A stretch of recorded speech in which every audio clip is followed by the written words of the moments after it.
vamos viajar lá para a Amazônia, onde está a Rose Carvalho. Rose, bom dia, tudo bem com você? Tudo bem, Filomena? Bom dia para você, bom dia para toda a nossa audiência. Vamos falar hoje da diminuição histórica do desmatamento e o avanço das mineradoras nos territórios indígenas. É um assunto que contrasta com o outro, né? Porque a diminuição do desmatamento, mas por outro lado o avanço das mineradoras. Isso. Mas aí vamos falar um pouquinho. Eu queria começar com você, Hum, falando da questão do avanço das mineradoras com benefícios, né, no governo federal e tudo mais, falar de um movimento que acontece no país, que está acontecendo agora, que são movimentações políticas, organizações, reuniões partidárias, né, pessoas falando da política partidária, suas propostas, suas visões de país, no sentido desse debate que vai ocorrer publicamente em função da disputa de votos, né? Para que rumos os governos, estados, o Congresso Nacional e a presidência da República. Não estamos falando de eleição, né? Então, isso uhum. movimenta a política em vários setores. A Amazônia também vive e vivencia e se articula politicamente intensamente, assim, historicamente, desde antes das invasões do Brasil, né?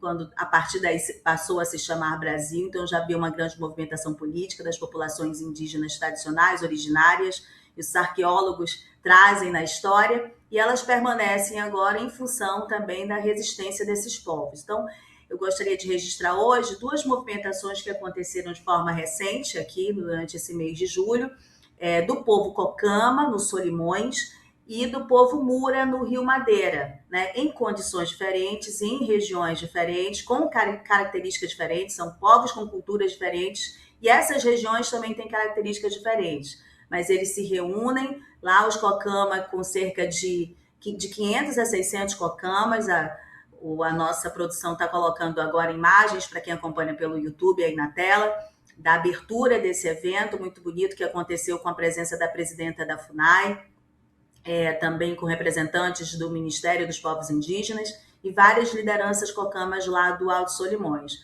Eu conversei agora pela manhã com a Gladys Cocama, ela está em Tabatinga nesse momento, acabou de chegar, eles fizeram uma reunião no Médio Solimões, no município de Quari, e para lá se locomoveram cocamas de várias regiões, como eu disse, da Colômbia, do Alto Solimões, do Médio Solimões, do Baixo Solimões também, daqui da região de Manaus, e do Acre também. Eles fizeram uma reunião aí de pelo menos 4 dias, trataram sobre seus principais temas. É um território muito ameaçado por garimpo. Volta e meia os cocamas pedem socorro, tentam essa visibilidade na mídia, né? Para tentar retirar dragas de garimpos ilegais dos seus territórios e tudo que elas trazem de terrível, né? No sentido da saúde, mas também no sentido social. Reclamaram fortemente da omissão institucional, da falta do Estado, da presença, por exemplo, de procuradores do Ministério Público Federal. No estado do Amazonas, o MPF está presente como sede apenas em Manaus e lá em Tabatinga, mas mesmo em Tabatinga faltam procuradores para atender as demandas desses povos indígenas. Então, uma das demandas apresentadas durante esse debate foi essa questão da falta do acesso a direitos, né? Eles não têm nem para quem reclamar, para quem se queixar a respeito dos problemas. O problema da violência contra as mulheres e também de questões da educação. Você sabe que a educação ela é colocada nos municípios, né, da educação primária, como obrigação dos municípios, das secretarias municipais, mas é quase uma regra que elas não respeitem, não compreendam a necessidade e os direitos da educação indígena, né? Então, há uma série de problemas, as crianças indígenas são colocadas em escolas que não estão preparadas para elas. Via de regra, são crianças com extremo potencial, sabe, Filomena? Que Uhum. falam até 4 línguas diferentes, mas que algumas vezes na educação que é oferecida nesses locais, completamente despreparados, elas são até avaliadas como incapazes. Né? Porque, na verdade, são os professores que não têm ali a capacidade de compreender que estão diante de pessoas com culturas diversas, né? Com capacidades diversas. Então, essa aí foi o ponto da reunião dos Cocama. Dos Mura, que aconteceu no início de julho, em Altazes, a gente também trouxe algumas coisas que vocês trouxeram na programação na semana passada. Uhum. Há uma outra característica, eles resistem, o garimpo, no Alto Solimões, eles estão combatendo um garimpo ilegal, que evidentemente outras pesquisas e outras investigações mostram que às vezes há forte poder econômico e até político por trás dessas atividades ilegais na Amazônia, né? No caso dos Mura, eles lutam contra a força internacional do capital, né? Da mineração da empresa Potássio, uma empresa canadense que aqui no Brasil é representada pela Potássio do Brasil.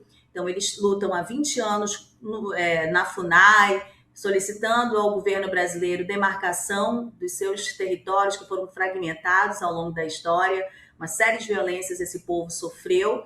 E a última, que parecia ser fatal, era justamente a força dessa mineradora na intenção, no interesse de exploração de potássio.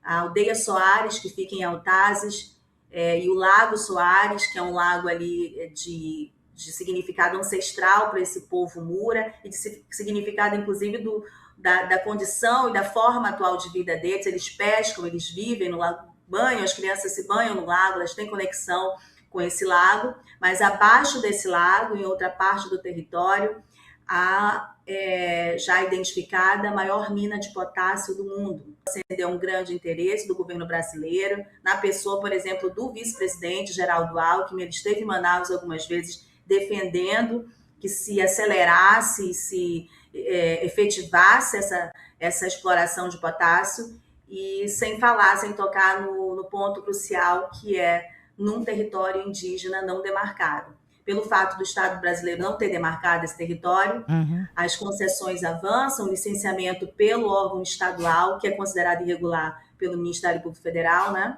Porque como é um território indígena, deveria sofrer um licenciamento, uma avaliação, né, desse licenciamento. Aliás, nem deveria sofrer licenciamento, porque é território indígena, é proibido, né?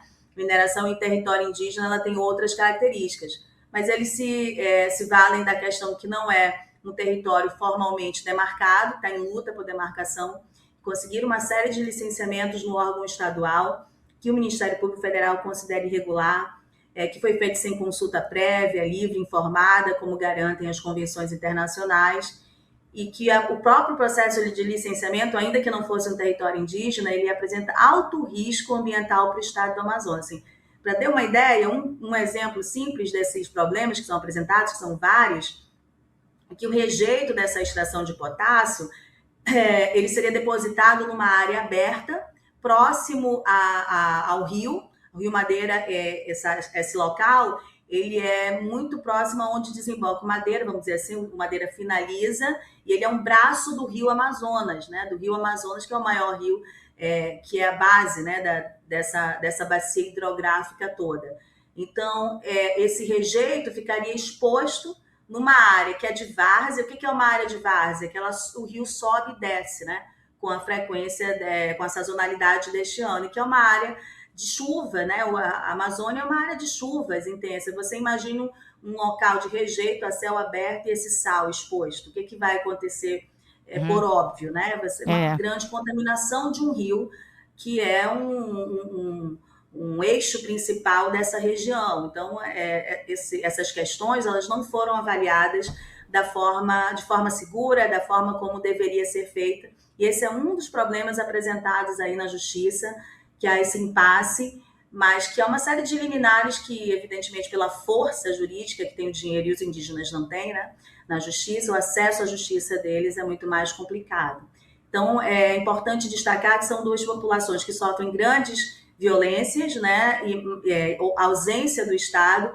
Muitas vezes o Estado usa seus braços para fortalecer interesses outros e diminuir as possibilidades do direito, como é a FUNAI, por exemplo, né? O direito dos indígenas se estabelece por meio do que eles acessam na FUNAI, mas a FUNAI lenta, não consegue fazer a delimitação e demarcação desse território a tempo, mas eles resistem, né? Você vê que as duas reuniões é uma demonstração da força da resistência desses povos e como eles enfrentam isso. Para mim, Filomena, honestamente, não há nada mais forte no sentido de movimento social hoje, por isso que eu iniciei falando dessas mobilizações de discussão, que o movimento indígena do Brasil, né? Você vê que diante de tantas violências, eles estão buscando unidade, federações, e entendendo que precisam se fortalecer em busca de direitos, sabe que não é troco, né? Não é mero assistencialismo, o Estado não tem de fazer por pena, eles sabem dos direitos que têm e conseguem fazer mobilizações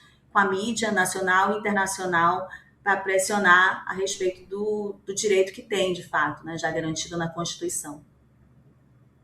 É realmente uma situação complicada, né? Que a gente espera que esses encontros, muito bonitas as imagens que você trouxe, né, da manifestação dos povos indígenas, né? Eu conheci o povo Mura, quando fui cobrir a COP30 em Belém.